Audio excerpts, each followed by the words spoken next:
दोस्तों, आपका स्वागत है आपके YouTube चैनल पर। उम्मीद करती हूँ आप लोग भी स्वस्थ होंगे। दोस्तों, आज की वीडियो बहुत ही इम्पोर्टेंट है। इससे कई लोगों के हनुमान चालीसा से जुड़े कई सवालों के जवाब आपको मिलने वाले हैं, जिनके तेज के सामने राक्षस राज रावण भी निस्तेज सा प्रतीत होता था, जिनके सामने युद्ध में टिकने वाला कोई रणधीर आज तक किसी युग में नहीं हुआ है। इतने शक्तिशाली, इतने बुद्धिमान और गुणों के सागर होते हुए भी श्री हनुमान जी में लेश मात्र भी अभिमान नहीं है। वह सिर्फ प्रभु श्री राम की आज्ञा का पालन करना ही अपना कर्तव्य समझते हैं। अगर आप श्री हनुमान चालीसा का पाठ करते हैं और अगर आपको उसका फल नहीं मिल रहा है तो ध्यान से इस वीडियो को आखिर तक देखिएगा और शेयर भी कीजिएगा। दोस्तों, जैसा कि हम सभी जानते हैं कि श्री हनुमान जी इस कलयुग के सबसे जागृत देव हैं और आज भी वे इस पृथ्वी पर सशरीर अपने भक्तों के कल्याण के लिए विचरण कर रहे हैं, क्योंकि उन्हें अजर अमर रहने का वरदान मिला है। हमारे देश में सबसे ज़्यादा मंदिर श्री हनुमान जी के ही है। यहाँ तक कि प्रभु श्री राम जी के मंदिरों से ज़्यादा श्री हनुमान जी के मंदिर हैं। ऐसा कोई गांव या शहर नहीं है जहाँ हमारे बजरंगबली का मंदिर नहीं है। श्री हनुमान जी के भक्तों की संख्या दिन ब दिन बढ़ती ही जा रही है। श्री हनुमान जी को प्रसन्न करने के लिए सबसे ज़्यादा प्रचलित और किया जाने वाला पाठ है हनुमान चालीसा।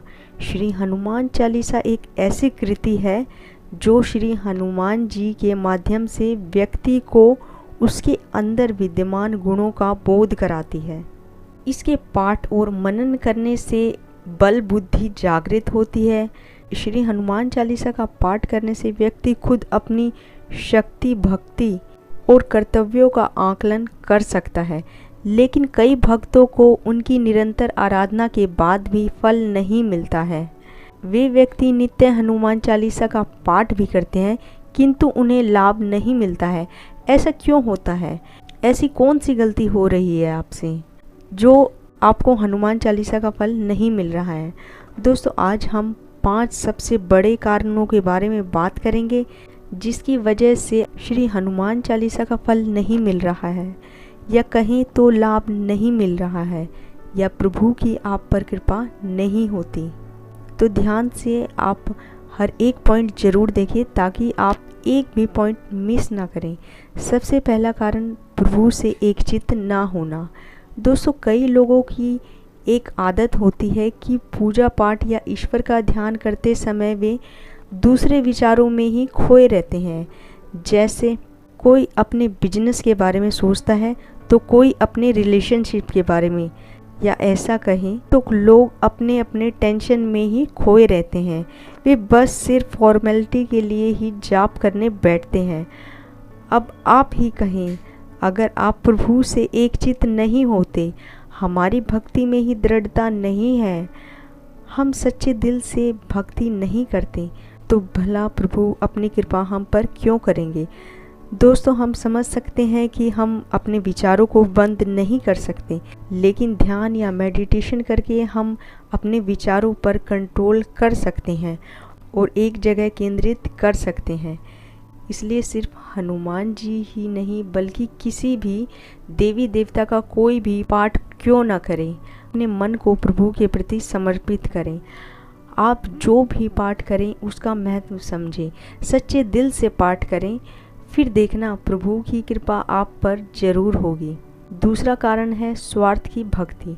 दोस्तों, हर इंसान दुख के समय प्रभु की शरण में जाता है। इसका मतलब यह नहीं कि उसकी भक्ति में स्वार्थ छिपा है।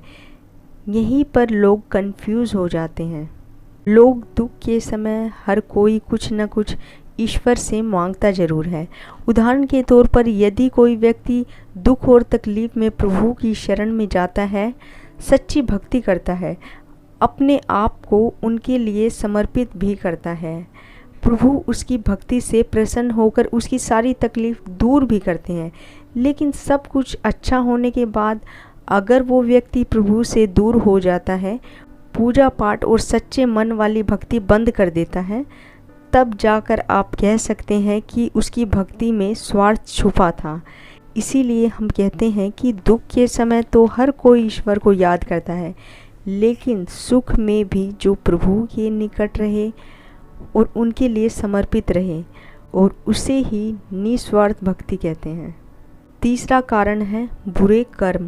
दोस्तों, सच्ची भक्ति के साथ साथ अच्छे कर्म भी करें, क्योंकि कई लोग ईश्वर की भक्ति तो करते हैं, लेकिन उनके बुरे कर्मों के कारण उन्हें उनकी भक्ति का फल नहीं मिलता।